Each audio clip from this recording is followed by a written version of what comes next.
शासनकाल में मांगी, अपने शासनकाल में दी जब हमने मांगी, और 2 बार हमने दी जब हमारा राज था। मैंने कहा हमारा तो 6 बरस शासन था, हमने 6 बरस में 2 बार दी, और इन्होंने भी अपने शासनकाल में 2 बार दी। अगर डॉक्टर फारूक अब्दुल्ला का तर्क मान्य है तो फिर जेपीसी को रूल बुक से अपन निकाल देते हैं, ताकि ये विधा होगी ही नहीं, हम मांगेंगे ही नहीं। और इस पर गुरदास दास जी ने इंटरवीन करते हुए कहा कि ये रिकॉर्ड के तौर पर भी गलत है। सिक्योरिटी स्कैम में मैं जेपीसी में था, बाकायदा उसकी रिकमेंडेशंस पढ़ी गई थी, एक्शन टेकन रिपोर्ट रखी गई थी टेबल पर, और जो हम लोगों ने उसमें सुधार बताए थे उससे सिस्टम में सुधार भी किया गया है। तो ये वैसे भी फैक्चुअली गलत है कि जेपीसी की रिकमेंडेशंस मानी नहीं गई। बाद में स्पीकर ने एक प्रस्ताव रखा कि अगर हम प्रश्नकाल चला दें, 1 घंटे के लिए कम से कम प्रश्नकाल चल जाए, तो हमने स्पीकर से कहा कि साहब केवल प्रश्नकाल क्यों चला दें, पूरा सदन चलवाइए। अगर आज जेपीसी मिल जाती है तो कल से प्रश्नकाल भी चले, शून्यकाल भी चले, उसके बाद विधायी काम भी हो, हमारी चर्चाएं भी हमें मिलें। और हमने कहा कि हम रात के 12 बजे तक बैठने को तैयार हैं, जितने घंटे खराब हुए हैं उन सबकी हम भरपाई करेंगे, विधेयक भी पारित करेंगे, अपनी चर्चाएं भी करेंगे, लेकिन जेपीसी के बाद। आज आप जेपीसी सरकार से दिलवा दीजिए, कल सुबह से सदन चल जाएगा, लेकिन जेपीसी के बिना हम प्रश्नकाल या सुप्रीम कोर्ट की याचिका को कोई रोक नहीं सकता। इन दोनों के कार्यक्षेत्र अलग अलग हैं, इन दोनों के जांच के तौर तरीके अलग अलग हैं।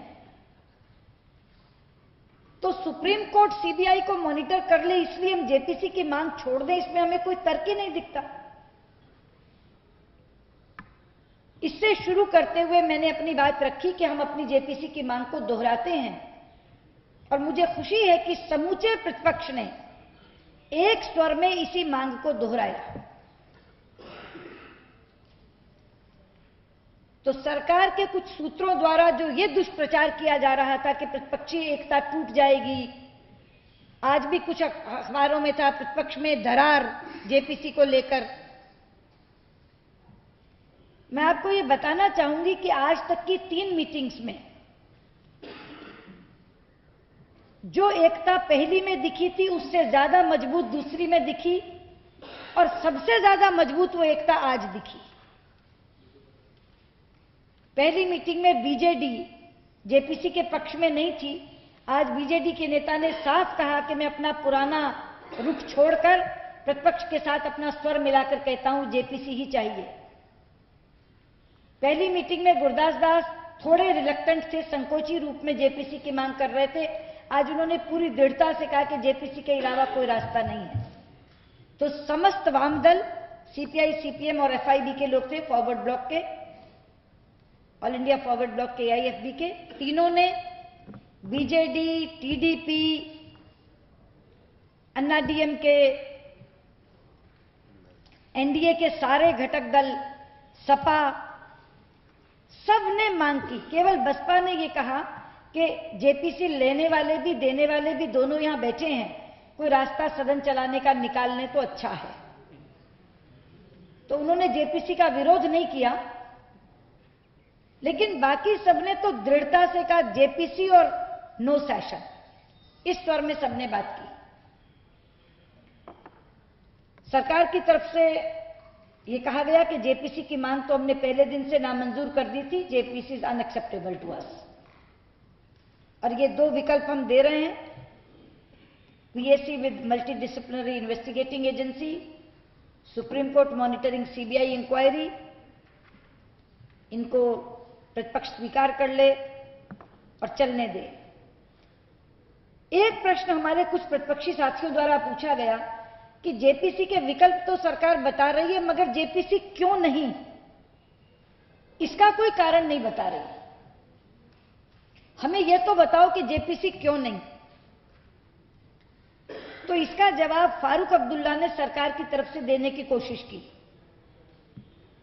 और उन्होंने कहा कि जो पूछा जा रहा जेपीसी क्यों नहीं, तो जेपीसी इसलिए नहीं कि पुरानी जो 4 जेपीसी बनी है उनका कोई परिणाम नहीं निकला,